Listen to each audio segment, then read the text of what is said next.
Well, good evening, Dirtfish Rally friends, and welcome to our end of day 2 review here at Rally of Finland.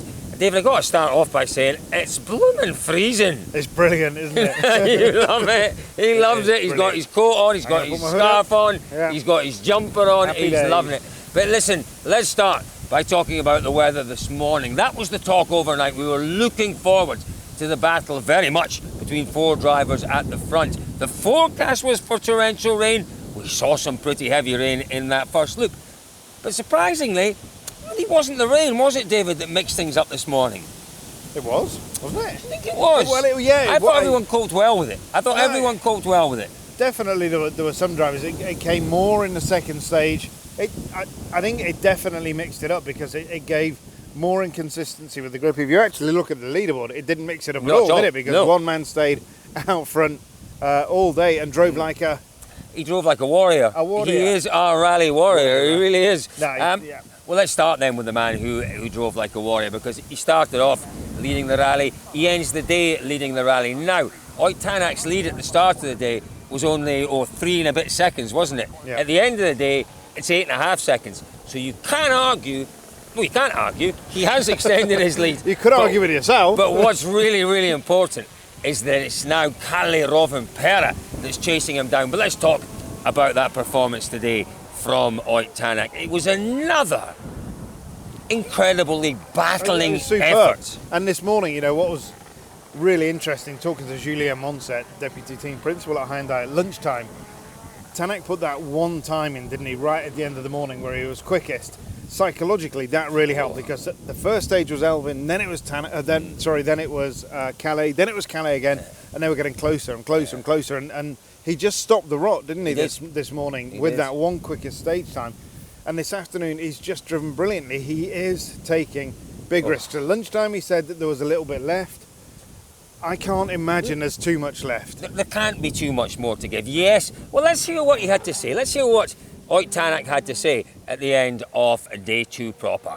We've been trying very hard, and you know, in this zone for sure, I'm quite happy what we've done today. We've been able to still keep Toyotas behind, and you know, it's not been an easy job. You know, in my dream life, I would imagine myself driving a bit different, a bit cleaner and smoother. But at the moment, you know, it's not really possible. So it's been full attack since the beginning. So no point to change it. Well, that's really interesting, isn't it? You're in an ideal world. You'd like to maybe be a little more neat. David, it's just about to... What's your view on rain, David? I love rain. Look, I've got my shorts on. My wee knees are knocking. It's so cold out here. I tell you, it's no nice. You know what? You got Tänak saying he would like to drive a bit neater. I don't think he's got that option. It is aggressive, balls out rallying. But it's such a difficult job, isn't it? Because he knows potentially the quickest way is to drive the car straightest. But if you've got to find that line between absolutely pushing and overdriving. And that's the key to this. And do you know what's really interesting? If we look at Tänak's competitors, obviously Rovanperä, Elvin Evans, Esa-Pekka Lappi, you could easily argue they struggled more today. They made mistakes. Tänak pushed on. Yes, he was a little bit hairy at times. Didn't make any mistakes out there. He didn't. No, he didn't. And I'm just wary about. I don't want to tempt fate because he's driven so well. He's driven so hard, so consistently hard. We do still have to weigh up this question of Ott Tänak, the actor, and Ott Tänak, the absolute sublime warrior. You know, it's somewhere in between because we talked to Marco Martin tonight, and Marco said, clearly the car is not that bad. It's not as bad as we've made it out to be. There's some speed in the car. There is 100%, but it is Ott Tänak that's making this difference. You look at Thierry Neuville, 2 minutes back. Thierry, you know, we can't have any issue with Thierry because from the outset he set his stall out and said, no, this one's not for me. I'm not going to take the risk. And that's the difference. You know, yesterday we said to him, have you scared yourself? No. Maybe that's the problem. He hasn't, but he's not willing to. That's right. You know, that's absolutely right. So Tänak's bravery is worth 2 minutes. You know, it's difficult to say much more about Tänak's performance because it has been brave and ballsy, and and just quite magnificent. And there's only, 43 kilometres and 4 stages. He has an 8.3 second lead over Rovanperä, David. 43 Ks tomorrow. What's your take on it? I'll go with Tänak. I'm going with Tänak as well. You know, every now and then you keep looking at the results and you keep thinking, is it enough? Is it enough? It's better than being 8 seconds behind. Absolutely. What he's done is he's reverted to absolute dogfighting skills. He's become an instinctive driver again, and street hustler. He's getting them in. But we have seen it. But you know, his Sardinia win was crafted in a different way. He didn't get out to the front and he didn't say, "This is mine," and I'm going to put it on the edge, and I'm going to do that. And he's done that here, and I think he's got one more day. Touch wood, touch everything. He's got it in him. Yeah, not that we don't want to see Rovanperä winning, but it would just be a magnificent result, not just for Tänak, but for the team as well. The story will be incredible. The story will be incredible. We look at Kalle Rovanperä, who has been untouchable this year. It is bizarre. We've come to Finland, and he's not comfortable in the car. He said that. Yeah. Evans isn't comfortable in the car. He has said that. We know that Lappi has reasons why he's not comfortable in the car. You also look at Katsuta. He's not comfortable. He's not found the right setup. What's going on there? Well, what's the one thing that brings all of those drivers together, that none of them are comfortable in the car when you were driving it earlier this week. Have a look on our YouTube channel. And one or two of them actually refused to get in if I was driving. Very good. But it isn't. No, it's true. It's really weird, isn't it? Really weird. That they've come to their own backyard. Where and you once expect again, the perfect setup. And you should do, rightly so. And all day today, Kalle said that he's been fighting with the car, and that is so difficult. That's where mistakes crop in, because when you're trying to second guess the car and you're just not quite sure what it's doing. But equally, who's been doing that more than anybody? Ott Tänak. So we were talking to Ott earlier today about, and trying to think of an analogy that brings us down to the man in the street, the woman in the street. And when he's driving the car, he's got to be tense because he can't relax. And it's the same with you and I when we're driving and there's black ice around. You're just tense, you're waiting for the car. You're driving all the time, tense when I'm driving all the time. But that's it, and it's not a natural way of driving. No. And that's, for me, so far, 2 days in, this is an incredible achievement from Tänak. It really is. And when you listen to Kalle is struggling, but I still think, you said this earlier, to have Kalle behind him, you are going to be looking a little bit harder. Lappi behind you is pretty scary. Yeah. But Kalle, the hunter. The hunter, well, we haven't seen an awful lot from hunting this year, but let's hear what Kalle Rovanperä had to say at the end of today's action. I think, again, we did a quite good day. Everything what we could, to be honest. I was not really so happy with the car all the time, so it's always a bit tough. When you're fighting with the car and you have to go on the absolute limit, you make some mistakes and it's not so comfortable, but we still pushed the whole day. I didn't really leave much there. Maybe in the middle one I left a bit. It was so rough, a lot of hits on the sump guard and loose stones on the tires. So of course you also think about the points, that it's coming good points now, so you cannot really lose everything. So it's a tricky situation to push hard and try to be sensible. We have just the most wonderful battle ahead of us tomorrow. Let's just see what happens out there. Just enjoy it, everyone. I'm going to enjoy it. I really don't care who wins. Ott Tänak.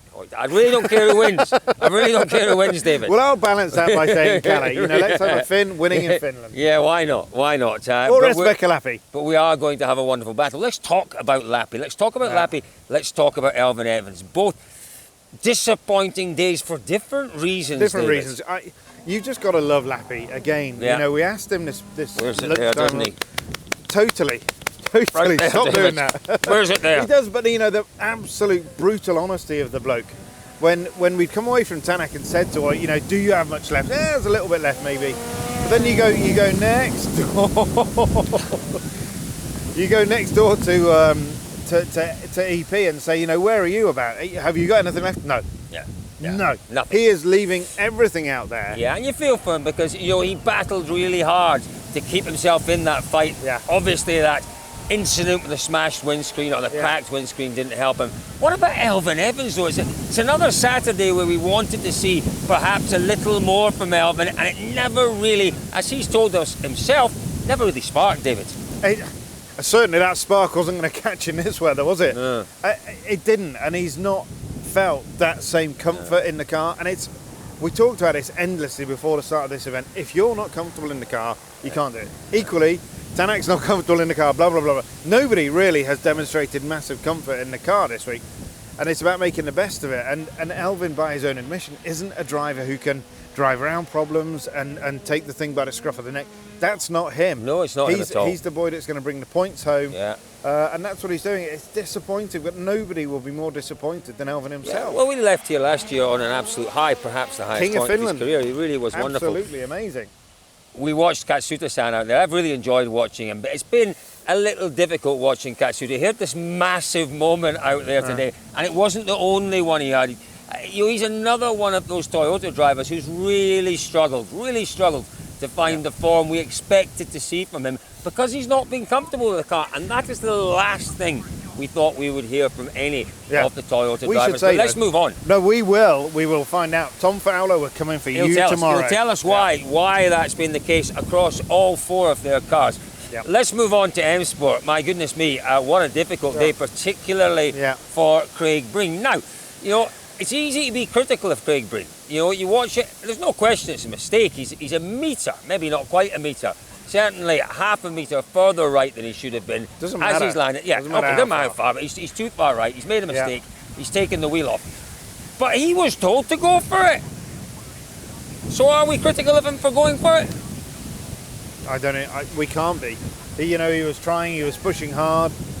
He was doing what he was told. Yeah. You know, he was told to give it a go. He gave it a go. It's sometimes when it's not running for you, it's not running for you. I don't know. I think we need to talk to Craig. We've not had a moment yet to catch up with Craig. We want to talk to him and just see where he's at before we make any more comment. It's a massively difficult day.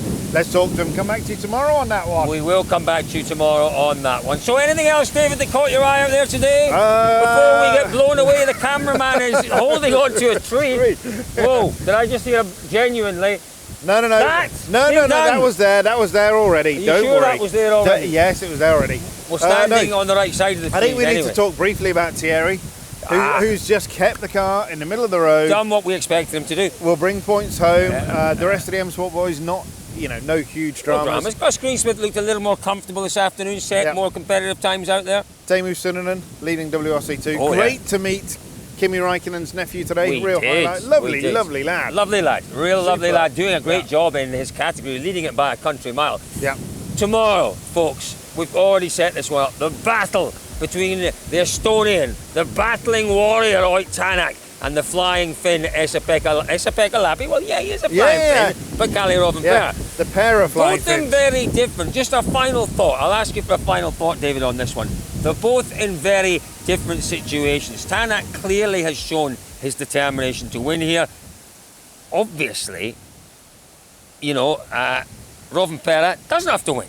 It doesn't. Is that going to play into it? I do think there is part of me now that thinks that actually the work that the work that Tanak's done so far, he's basically said, right, if you want this, come and get it. But take chances. It ain't going to be easy for you, and I'm not going down without a fight. And I wonder now. This is really where we're going to absolutely see where Kalle sits. He can afford to chuck it in the trees tomorrow. Yeah, he'll still be leading by miles when we go to Ypres.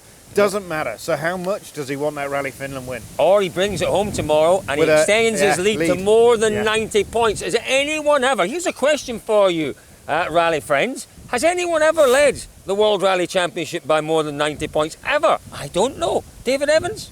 We don't know, but that is 3 wins. That means he can sit at home and drink tea for 3 rounds, still come back leading the championship. It's going to be a fascinating day. That bloke we just met at the service station, what was it? Was he drinking tea? He definitely hadn't been drinking tea.